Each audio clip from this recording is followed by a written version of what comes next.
എത്ര പരിശ്രമിച്ചിട്ടും ജീവിതത്തിൽ ഒരു ഉയർച്ചയും ഇല്ലാത്തവരാണോ നിങ്ങൾ? നിങ്ങൾക്കറിയാവുന്ന കാര്യങ്ങൾ വീണ്ടും വീണ്ടും ചെയ്തിട്ട് തകർച്ചയുടെ വക്കിലാണോ നിങ്ങൾ?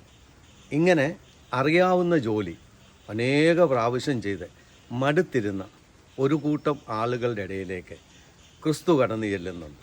വേറെ ആരുമല്ല, അത് ക്രിസ്തുവിൻ്റെ ശിഷ്യന്മാരായിരുന്നു.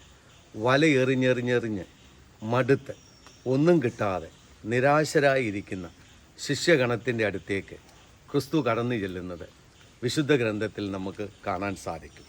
കടൽ നന്നായിട്ടറിയാം, മീൻ പിടിക്കാൻ നന്നായിട്ടറിയാം, മീൻ എവിടെയുണ്ടെന്നറിയാം, സാഗര എപ്പോൾ കടന്നു വരുമെന്നറിയാം, മീനിൻ്റെ സ്ഥിതിഗതികൾ അറിയാം. അങ്ങനെ കടലിനെക്കുറിച്ചും മീനിൻ്റെ എല്ലാ സ്ഥിതിഗതികളെക്കുറിച്ചും അറിയാവുന്ന ശിഷ്യന്മാർ രാവകളില്ലാതെ വല വീശി ഒന്നും കിട്ടാതെ മടുത്തിരുന്നപ്പോഴാണ് ക്രിസ്തു അവരോട് പറഞ്ഞത് അവിടെ വലയെറിയുവിനെന്ന്. എന്നാൽ ക്രിസ്തുവിനോട് തിരിച്ച് ഒരു ചോദ്യം പോലും ചോദിക്കാതെ ഞങ്ങൾ വലയെറിഞ്ഞതാണെന്നും ഞങ്ങൾ രാപകൽ കഷ്ടപ്പെട്ടതാണെന്നും കടലിൻ്റെ സ്ഥിതി ഞങ്ങൾക്ക് നന്നായിട്ടറിയാം, ഞങ്ങൾ പല സ്ഥലത്തും വല വീശി നോക്കിയവരാണെന്നൊന്നും അവരവിടെ ക്രിസ്തുവിനോട് പറയുന്നില്ല.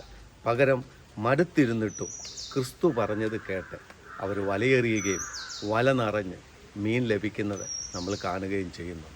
38 വർഷവും ബെസൈദ കുളക്കടവിൽ കടന്ന മനുഷ്യനോട് ക്രിസ്തു പറയുന്നുണ്ട്, നിൻ്റെ കിടക്ക എടുത്തുകൊണ്ട് പോകുക എന്ന്. അവൻ ഒരു നിമിഷം പോലും അവിടെ അമാന്തിച്ച് നിൽക്കുന്നില്ല. ക്രിസ്തു പറഞ്ഞ വാക്ക് കേട്ട് അവൻ്റെ കിടക്ക എടുത്തുകൊണ്ട് അവൻ സുഖം പ്രാപിച്ച് കടന്നു പോകുന്നതായി നമ്മൾ കാണുന്നുണ്ട്. സ്നേഹമുള്ളവരെ, നമ്മുടെയും ജീവിതത്തിലെ എല്ലാ പ്രശ്നങ്ങൾക്കും ഉത്തരമുണ്ട്.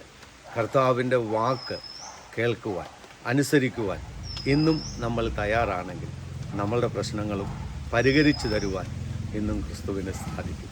അതെ, അവൻ പറയുന്നത് പോലെ ചെയ്യുക. അപ്പോൾ നമ്മുടെ ജീവിതവും അനുഗ്രഹിക്കപ്പെട്ടതായി തീരും. ദൈവം നിങ്ങളെ അനുഗ്രഹിക്കും.